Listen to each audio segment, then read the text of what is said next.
اللهم صل علی محمد نبی نبی وعلی آلہ وسلم تسلیما۔ بندر محض سونگنے سے زہر کا ادراک کر لیتا ہے اور اس زہر کا تریاق بھی جانتا ہے۔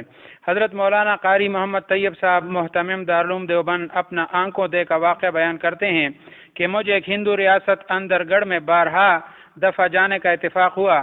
اس ریاست میں بندروں کے مارنے کی ممانعت تھی، اس لیے بندروں کی تعداد ہزاروں کی حد تک تھی۔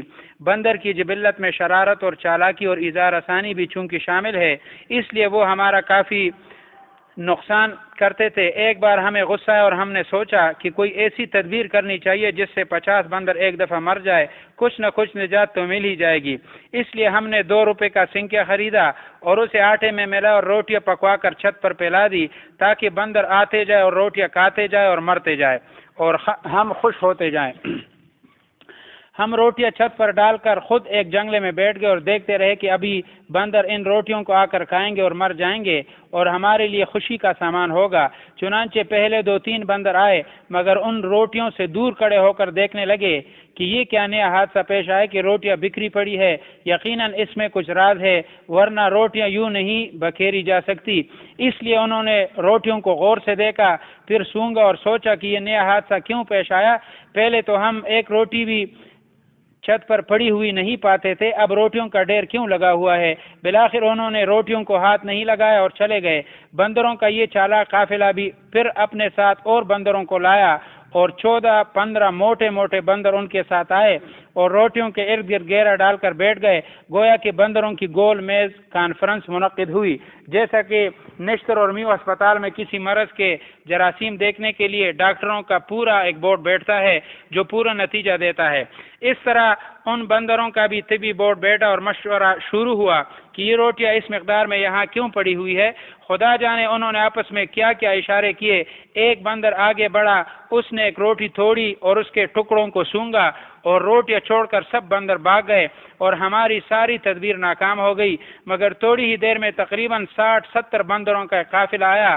ان میں ہر ایک کے ہاتھ میں ایک ایک ٹہنی تھی جس میں ہرے ہرے پتے تھے۔ انہوں نے آ کر پہلے روٹیوں کو توڑا، ان کے ٹکڑے کیے اور تقریباً اتنے ہی ٹکڑے کیے جتنے یہ بندر تعداد میں تھے تاکہ روٹیوں میں ہر ایک کو حصہ ملے۔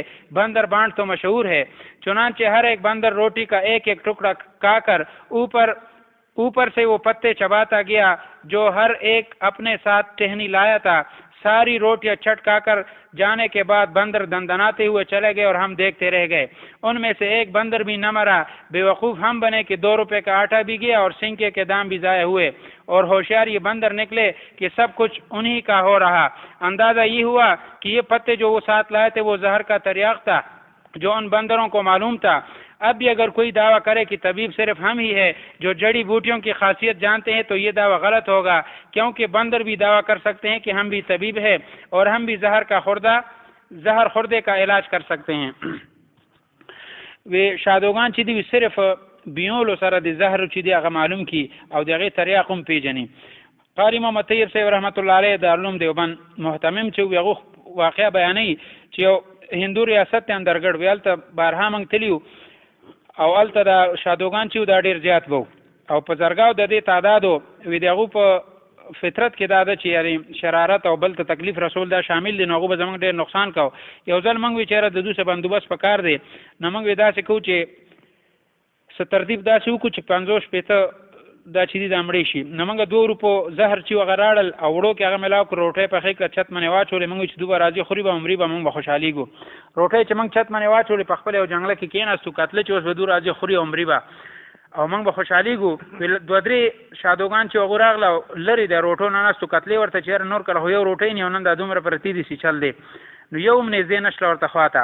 او بیا دا ټولې چې واپس لاړې او بیا ځان سره 15-14 غټ شادوګان چې مشران هغه یې راویستله او دغه ډوډونه غیر چاپېره کېناستله او سوچ یې کوله که څنګه ډاکټران چې یو مریض جراثیم یا مرض معلومې هغې دپاره کښېني یو بورډ دقسې دو ناستو او بیا یو بل څه اشارو کې څه خبرې وکړې.